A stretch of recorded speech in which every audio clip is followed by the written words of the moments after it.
Yo, so guys, welcome back to another video. This is a reaction to Geography King. Again, he's like a throwback channel for my reaction videos and for my channel.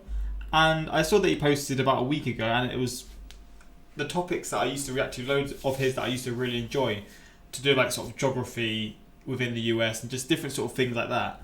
And this one is the best and worst places in the US for natural disasters. And I mean, yeah, the title's pretty self-explanatory, but I'm just excited to get into this. It's quite a long one, so yeah. If you're going to enjoy this, suggest some more videos. If he's posted other ones that I've missed recently that you want me to check out, suggest them in the comments. Plus any other sort of geography or whatever, just any videos like that in general, to be honest, just suggest them in the comments. But we're going to jump into this. Shout out to my Instagram, my Twitter, links in the description for those who want to follow me on those. Same for Patreon, links are there for those who want to see some more videos of mine that seem to get blocked on YouTube, which is why they go to my Patreon. And I mean, yeah, let's just jump into it.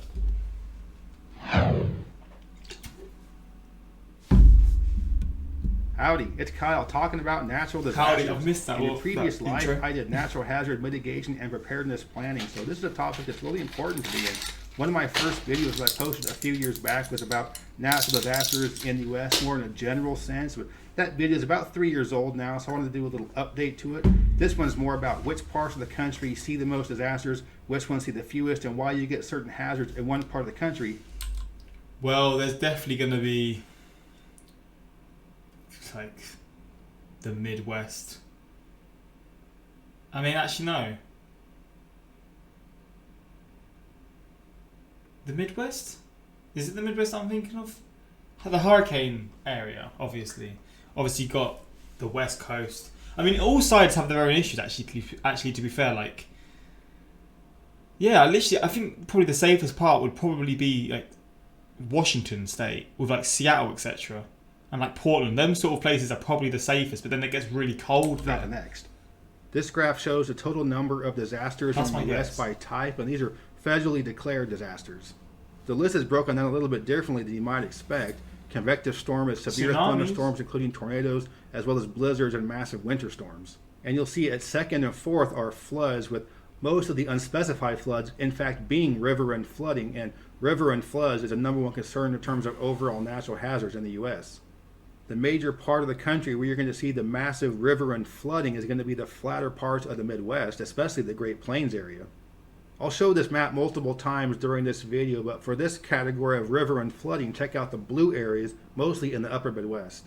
And the darkest blue you're going to see is along the Red River. This is the river that is the boundary between North Dakota and Minnesota. And you'll also see lots of dark blue in eastern South Dakota, southern Minnesota, different parts of Iowa and Illinois. And these are mostly flatter type areas that are affected by massive river systems. And it isn't necessarily the biggest rivers that create the biggest floods. You can certainly see the Mississippi River boundary there with Iowa and Illinois, and the Missouri River boundary there between Nebraska and Iowa. But again, it's the Red River along the North Dakota-Minnesota border and the Cedar River going across Iowa that can often cause the biggest problems. And about once a decade or so, the Midwest Fucking hell, look at this. sees an overall regional massive flood, with the most recent one being in 2019. Many states were affected. Iowa and Nebraska probably got it the worst, but Missouri, Illinois, North and South Dakota got it pretty bad as well. In 2008, there was another region-wide massive flood throughout the Midwest, with Iowa, Illinois, Kansas, Indiana, and Wisconsin receiving the worst of it. And there were also massive floods throughout the Midwest in 1993, with almost every state in the Midwest being affected to some degree. And when a flood hits, it causes more damage than most other disasters because everything in a flood's way gets destroyed. And it might only take 2 or 3 feet of water in your house to total it, and if it's a mobile home, maybe only 1 foot. And about the only time you'll see major media coverage of big floods is when it's so bad that you can see water overtopping houses or just see the roofs of houses. And it's more sensational, so you can show more of it, but you do get massive floods throughout the Midwest all the time, but it doesn't always get the media attention they deserve. But it certainly isn't just the Midwest where you can see these massive rivers. This is nuts. Look at this picture. You can see where the river's overflown and gone in just to like this the whole city basically. It's crazy seeing like these high-rise buildings next to these flooded areas, man. Floods. There are many other river systems in the country that we see a lot of flooding. So you think about the Ohio River going through Pennsylvania, West Virginia, Ohio, Kentucky, and Indiana. You don't have to go very far from the river before you start seeing some hills and even mountains. So as a result, the floodplain isn't as wide, so you're not going to see as much widespread flooding as you are in the flatter parts in the Midwest. However, during heavy rains, you can get a lot more flash flooding in some of these mountainous areas as the heavy rain causes the rain to be funneled into these hollers and ravines, which causes much more swiftly moving water that can be very dangerous for people living in these areas. What the hell? What's happened here? But in terms of overall widespread damage, it's not going to be as much. And ultimately, anywhere you live, any creek, stream, or river can flood. Obviously, some flood less than others. Some are controlled by dams and levees. Some are controlled by sketchy dams and levees. But if you live somewhere a creek, river, or stream, yeah, it can flood. The next hazards I'm going to talk about show up as tropical cyclone on this list. This includes hurricanes and tropical storms. Hurricanes need warm water for strength, so the parts of the country where you see the warmest water is where you can have the most hurricanes. And Florida is certainly the first state you're going to think of when you think of hurricanes, but they can happen all throughout the Gulf Coast and anywhere along the Atlantic coast as well.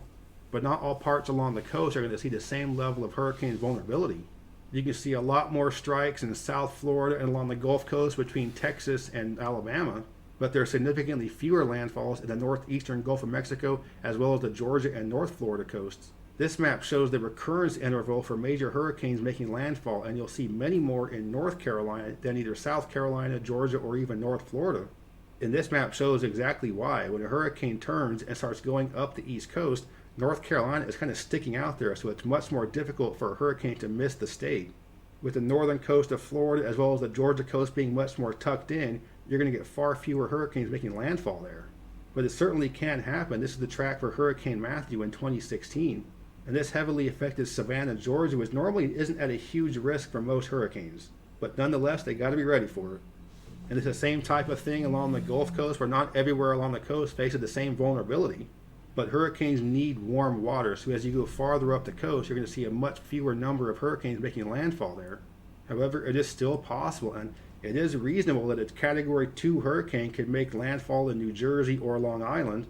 And sea surface temperatures are exactly why you do not get hurricanes off the west coast in the U.S. If you've ever been to the California coast and dipped your toe in the ocean, you notice how cold the water is, as opposed to dipping your toe into the Gulf of Mexico where it feels almost like spa water. It doesn't have to be a major hurricane to do major... Wait, so the actual water in LA, like on the coast of LA or the coast of like San Francisco, is just very, very cold. That's probably nicer though, because when it's like really hot, you then get more. It just is really refreshing when you go into the ocean and it's cold. But I'm sure it's still warmer than somewhere like where I live now, like on the coasts in England, right? That might be a really stupid question, but I'm sure. Flood damage. Tropical Storm Allison in 2001 did major flood damage to the Houston area. Flipping hell. So even though it was quote unquote only a tropical storm, it still did massive damage. Next, I'm going to talk about tornadoes and other severe thunderstorm wind damage. And whereas hurricanes are the largest storms on Earth and how much space they take up, tornadoes are the strongest storms on Earth in terms of its overall wind speeds. Man. Wind speeds of over 200 miles an hour are common for a tornado, and up to 300 miles an hour are possible. And most well-built structures will withstand the winds of a hurricane, but very few are going to withstand the winds from a tornado. And often when you see damage from the worst tornadoes, it often looks more apocalyptic than other types of disasters, but fortunately it does usually only cover a very small area as opposed to massive widespread damage on an area standpoint like you might see with floods or hurricanes. Tornadoes are a little more widespread than other disasters. They can technically happen in all 50 states, although the geographic distribution is by no means even. The Central Great Plains are known for being the part of the country that sees the most tornadoes, with Texas, Oklahoma, Kansas, and Nebraska seeing the most, although Florida is always right there with those four as well. This map shows all the known tornado tracks of the past 70 years. And look at that black hole there in West Virginia and eastern Kentucky. What's going on there? Bro, at this point what I'm seeing is that from here, everything's just like bad on this side. Obviously, you're going to get into later ones when it affects the states this side, but the eastern sort of states, or the mid-eastern or the fully like eastern coast, etc., get hit in so many different ways. Hurricanes need warm water for strength. Tornadoes need big differences in temperature and pressure for strength. So what happens normally is why you get so many tornadoes in this part of the country is you have these cold air masses from up here. Really cold air masses hold less moisture, and these are really dry. So cold, dry air masses here, warm, humid air masses here. So you got these two coming in here, start to mix up here. This is where you get the most instability for the atmosphere. You get these two very different air masses colliding. And so if you've been in an area where there's been a tornado nearby, you might be standing outside and it's kind of cold and dry, real windy. A couple of minutes later it's warm and humid, and it goes back to being cold and dry, kind of goes back and forth. And that's a pretty good sign the air is unstable and something bad might happen. So the analogy I use is kind of like how you got these mixing here. You got the beer, the liquor, you're at the club, you're dancing. It's all mixing up in there, but it gets really unstable. Tornado. Tornado is kind of like the atmosphere throwing up, so that's kind of the analogy I like to use.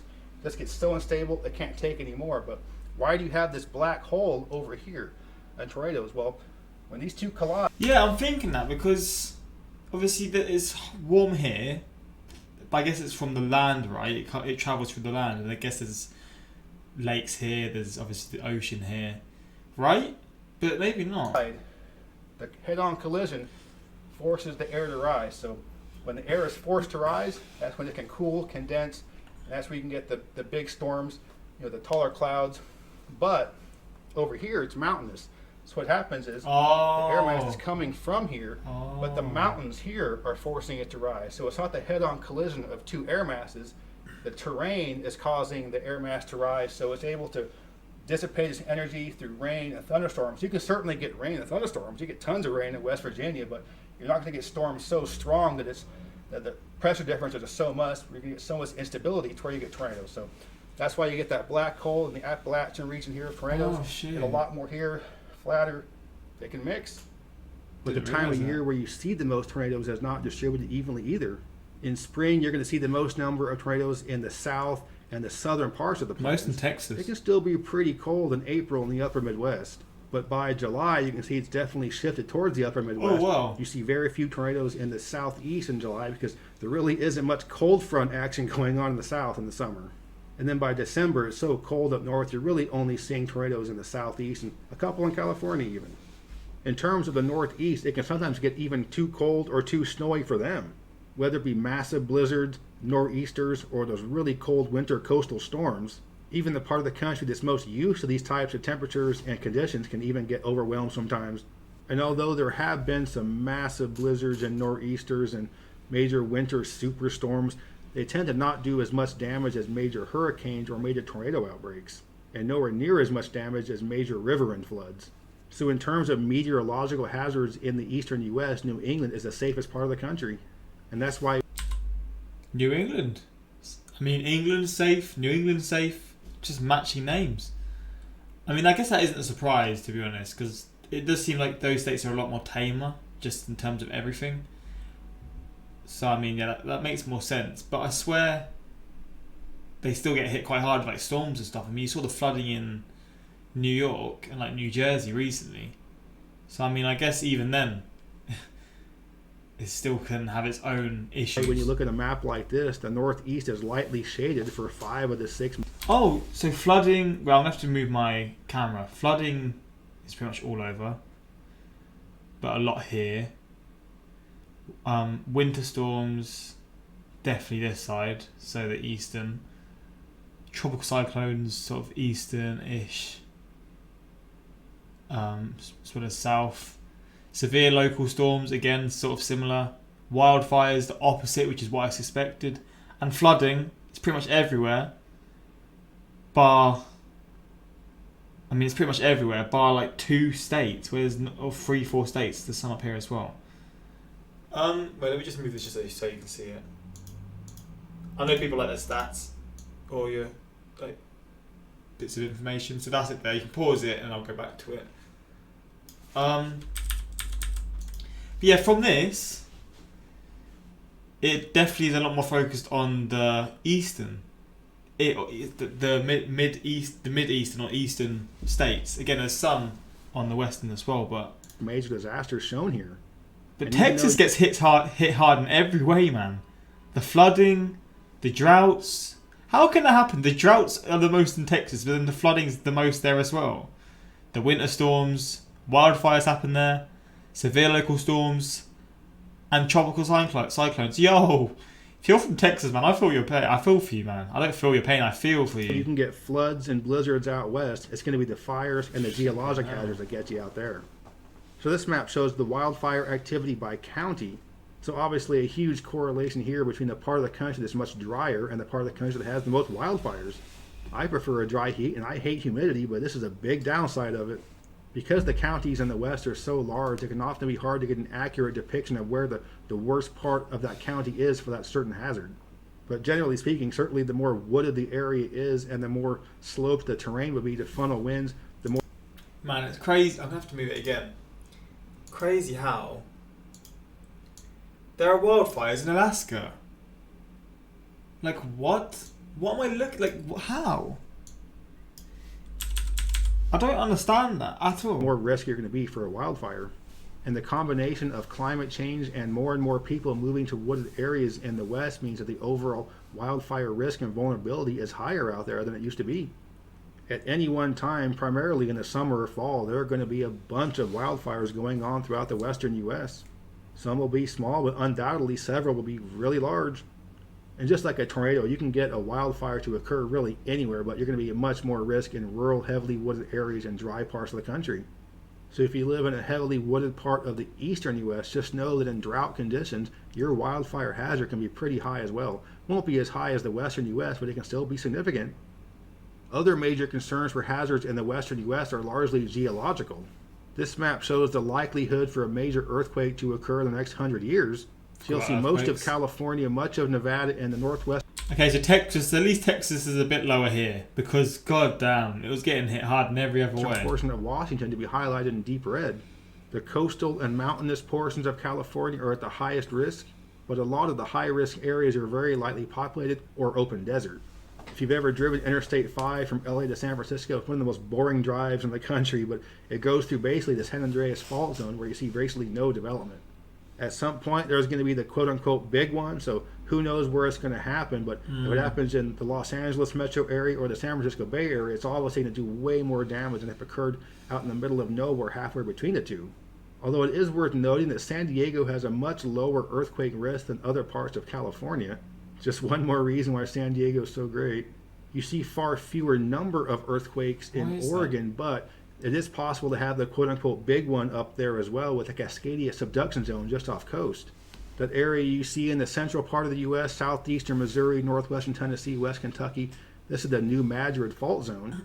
This is where there was a massive earthquake in the 19th century, larger than any of the earthquakes observed in the western contiguous U.S.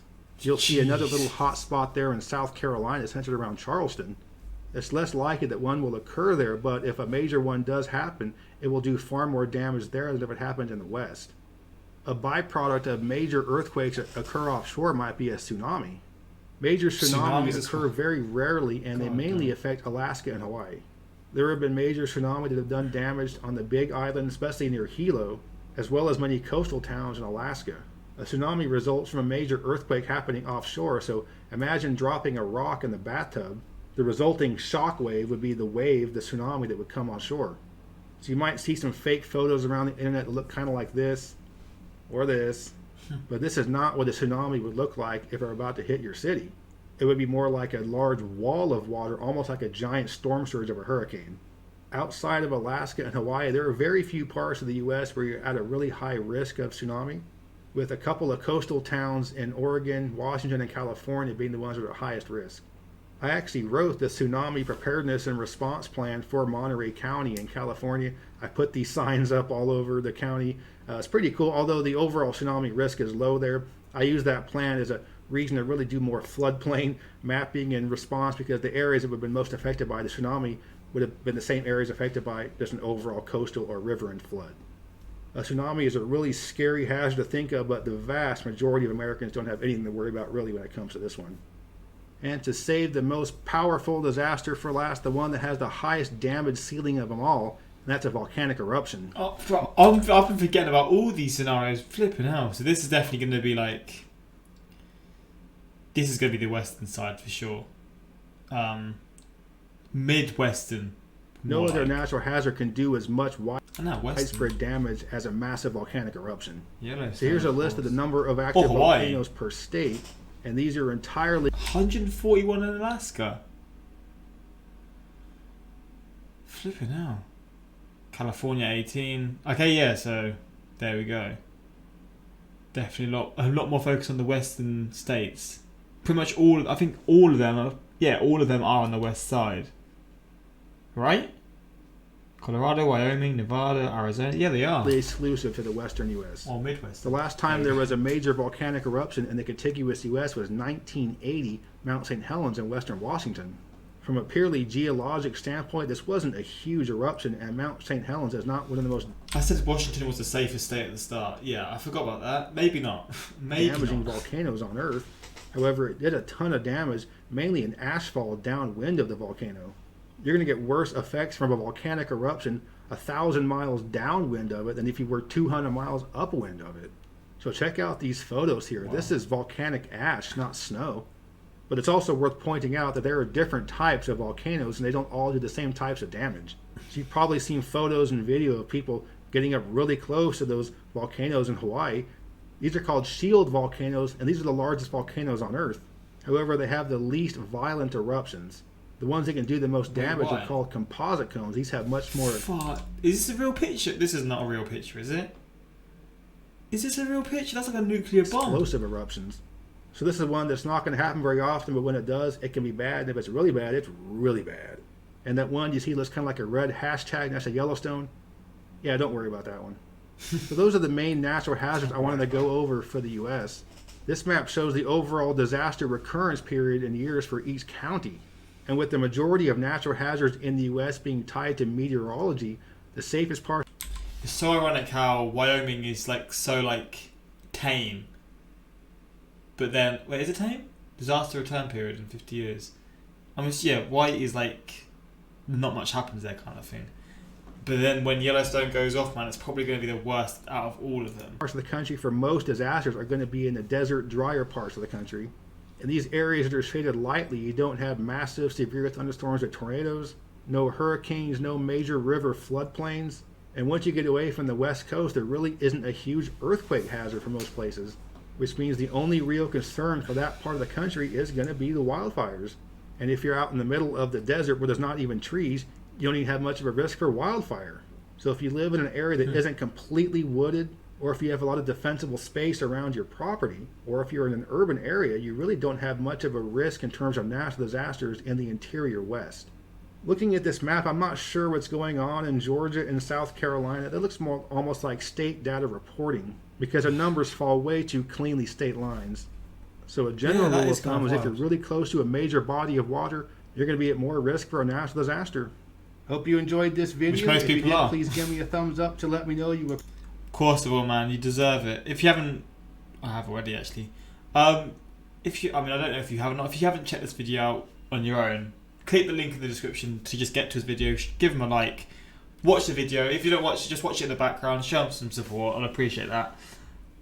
Because I do really enjoy his videos. I literally laughed out within the first second because of the shirt. Wait, why? Am I too stupid to understand why he would laugh? Carl, seeing you discuss weather in front of the US map, I'd say you missed your calling as a TV meteorologist. Another well done, informative video. All your content is worth watching. Great job, Carl. For sure, man. I enjoy it. I love geography. I love the sort of statistical look at different things like this. I've always found it fun. And I mean, yeah, if you enjoy this as well, suggest more videos like this in future. And yeah, until next time, like, subscribe. Peace.